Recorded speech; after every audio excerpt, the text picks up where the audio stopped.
Aujourd'hui, visite du prestigieux lycée Charlemagne au cœur de Paris qui met à notre disposition une salle de classe. Maintenant, on va aller retrouver les élèves de droit à l'école qui sont actuellement en cours de maths. 16 plus 8, ok, bah vas-y.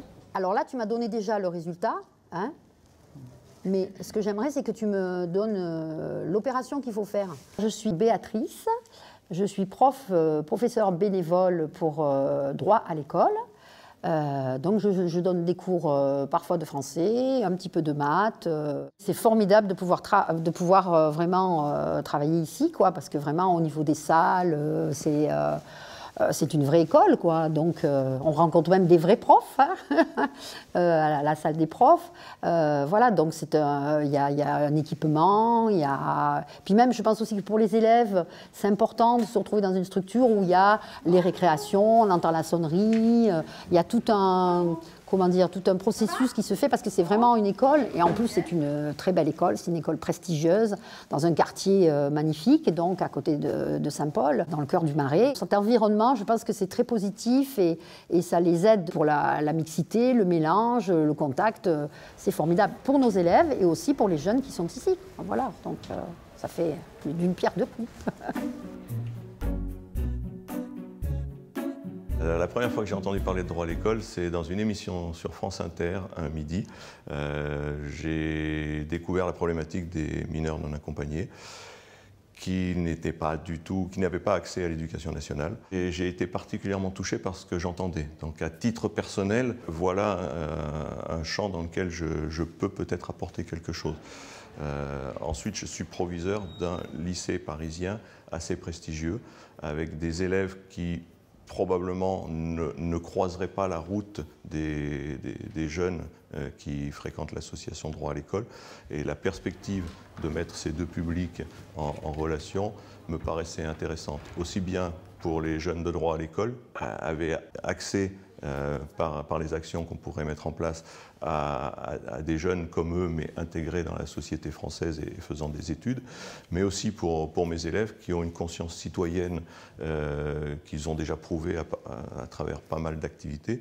À travers ce partenariat, de leur donner l'occasion de s'engager pour une bonne cause.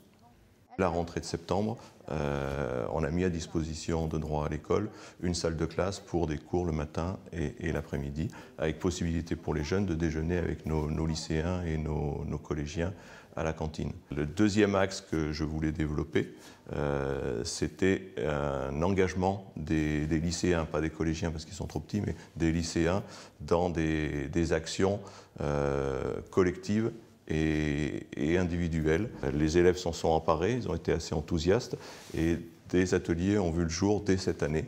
Un atelier informatique, un atelier éducation à la citoyenneté. Des tournois sportifs ont été organisés, un tournoi de basket, un tournoi de volley et un tournoi de foot, j'espère, d'ici la fin de l'année. Des élèves, à titre personnel, ont souhaité s'engager dans l'association comme bénévoles. Là, le lycée a servi de relais et cet investissement de quelques élèves, pour moi, est une grande réussite. J'en suis très content. Je m'appelle Ariane, je suis en première au lycée Charlemagne. J'ai 16 ans et je suis à la fois prof bénévole de maths à l'association Droit à l'école. Donc c'est tous les mercredis, 2h30, donc 2h30 par semaine. Et j'ai le niveau le plus bas à la sauce.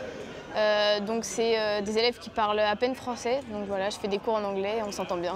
Moi j'avais cherché sur internet parce que c'était un moment où je trouvais que l'immigration prenait beaucoup de place sur le débat public et qu'on en venait à considérer ces gens plus comme des chiffres que comme des humains. Et je m'étais commencé à m'intéresser au sujet avant de chercher le nom de l'association sur internet. Et de plus en plus j'avais envie de m'investir et de m'engager dans une association. Surtout par rapport à l'éducation et de me dire que je pouvais aider moi aussi, même si j'étais élève, que je pouvais transmettre mon savoir. Depuis que je suis à l'association, c'était donc depuis septembre, à moi ça m'apporte plutôt déjà une richesse dans les échanges et en fait j'en apprends autant que je leur apprends. J'ai plutôt l'habitude de côtoyer des lycéens, donc dans le même lycée, donc souvent les mêmes catégories sociales. Et là, c'était vraiment l'occasion d'une rencontre de quelqu'un de différent, qui n'avait des fois pas du tout les mêmes idées. Des fois, on parlait de religion ou de politique. Et c'était vraiment la découverte de quelqu'un d'autre qui n'était pas du tout le même que moi. Notre réseau s'agrandit, nous sommes toujours à la recherche de nouveaux partenariats, alors rejoignez-nous.